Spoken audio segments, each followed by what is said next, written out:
সম্মানিত প্রবাসী ভাই ও বোনেরা, প্রবাসীদের ন্যায্য অধিকার নিয়ে একই সিনেমিনি খেলা হচ্ছে। দেশে কি চলতেছে, প্রবাসীদের নিয়ে একই ষড়যন্ত্র শুরু হয়েছে। প্রবাসীদের ন্যায্য অধিকারগুলো যেমন pension, remittance card, bank loan থেকে শুরু করে আমাদের যে দাবিগুলো আছে, এই দাবিগুলো যেমন পেনশন বিষয়টি নিয়ে, রেমিটেন্স কার্ড বিষয়গুলো নিয়ে, এগুলো প্রায় পাস হয়ে গিয়েছিল।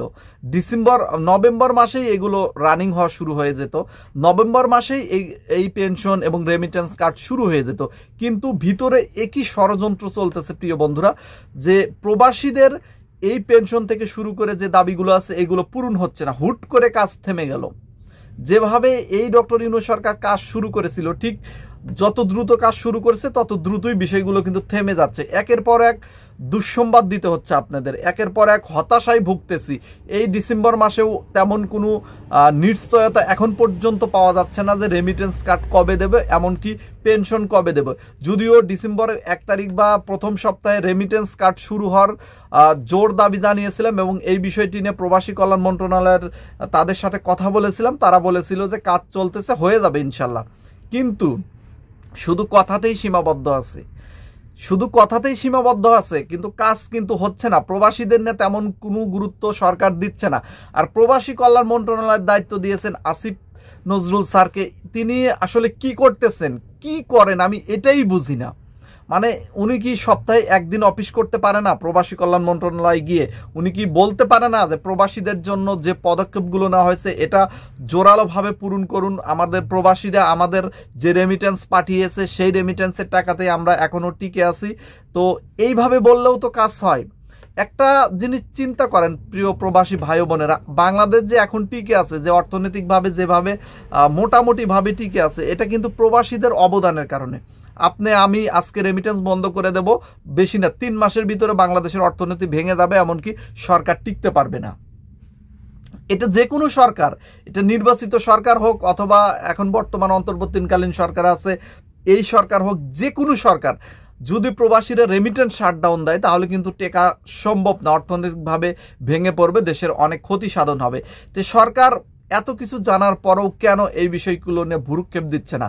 আসলে ভ্রুক্ষেপ দিচ্ছে না বা এই বিষয়গুলো নিয়ে পদক্ষেপ নিচ্ছে না বা জোর দিচ্ছে না, কারণ প্রবাসীদের মধ্যে নিজেদের মধ্যে একতা নেই। প্রবাসীরা আসলে নিজেরাই ভিন্ন ভিন্ন মতাদর্শ বিশ্বাসী, এক একজন এক এক কথা বলেন। কেউ চাচ্ছেন পেনশন, কেউ চাচ্ছেন না, কেউ হোক রেমিটেন্স কার্ড, কেউ বলতেছেন হবে না, কেউ বলতেছেন যে এটার দরকার নাই।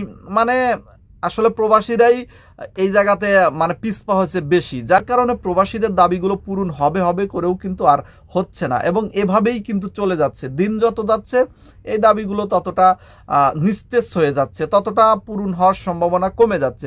এই ডিসেম্বর মাসে আসলে রেমিটেন্স কার্ড, পেনশন আদৌ হবে কিনা এখন পর্যন্ত শিওর দিয়ে কোনো কিছু বলা যাচ্ছে না। গত মাসে যতটুকু আশ্বাস পেয়েছিলাম তার চেয়ে দেখা যাচ্ছে এই মাসে কম আশ্বাস পাচ্ছি। এমনকি তার আগের মাসগুলো তো প্রায় হয়েই গেছিল, কাজ প্রায় হয়েই গেছিল। সেই কাজটা কেন হঠাৎ করে থেমে যাচ্ছে? এর ভিতরে কি ষড়যন্ত্র চলতেছে প্রবাসীদের নিয়ে?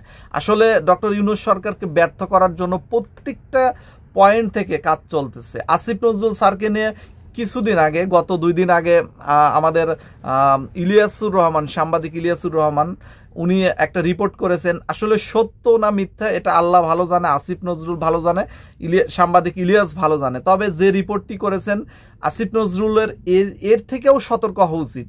যে আমার যে সমালোচনাগুলো হচ্ছে, ধরেন যে আসিফ নজরুলকে নিয়ে যদি 10টা সমালোচনা হয় তার ভিতরে তো অবশ্যই 5টা সত্য নাকি, আর না হয় 5টা মিথ্যা হলো। কিন্তু এর থেকেও তো তার শিক্ষা পাওয়া উচিত যে আমাকে নিয়ে যেহেতু এত সমালোচনা হচ্ছে, তার মানে আমার কাজে ভুল ভ্রান্তি আছে, আমাকে সংশোধন করতে হবে এবং আমাকে জোরালোভাবে কাজ করতে হবে। যে দায়িত্বগুলো আমাকে দিয়েছে এই দায়িত্বগুলো সুন্দরভাবে আমাকে পালন করতে হবে, তাহলে দেশের মানুষের আস্থা আবারও ফিরে পেত। এখন প্রবাসী মন্ত্রণালয়ের দায়িত্ব দেওয়া হয়েছে তাকে।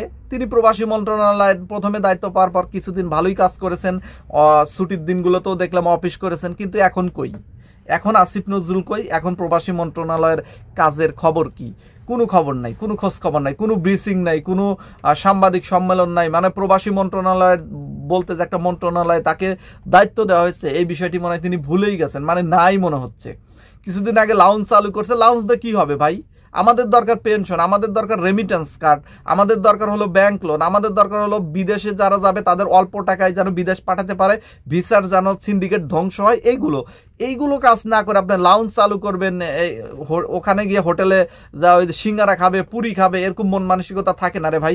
হাজার হাজার লক্ষ লক্ষ টাকা খরচ করে এই যে বিদেশে যাওয়ার সময় ওই 2 টাকার সিঙ্গারা পুরি খাওয়ার লোভ কারোর থাকে না।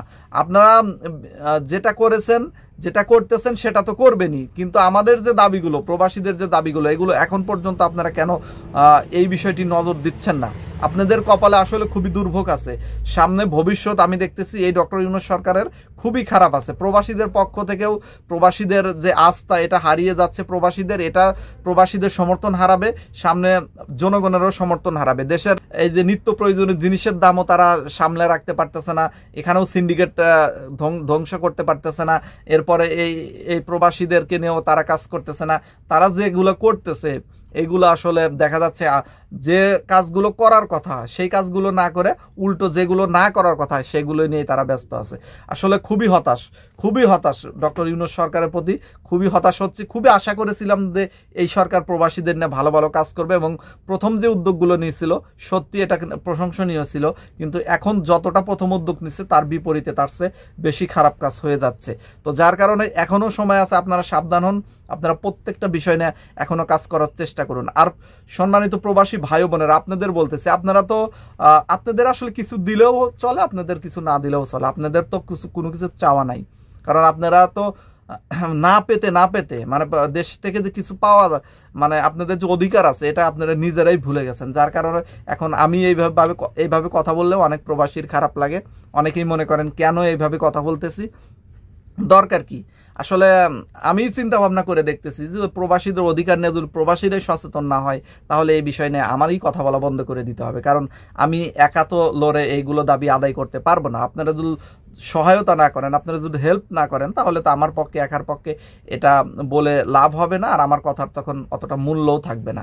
তো প্রিয় ভাই ও বোনেরা, আপনারা নিজেরা বুঝুন, নিজেদের অধিকার সম্পর্কে সচেতন হন।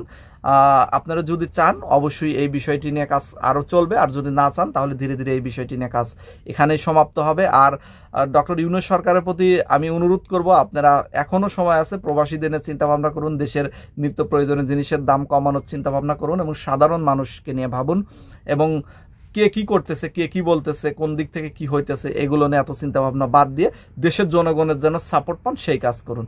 আজকের মতো বিদায়, সবাই ভালো থাকবেন, আল্লাহ হাফেজ।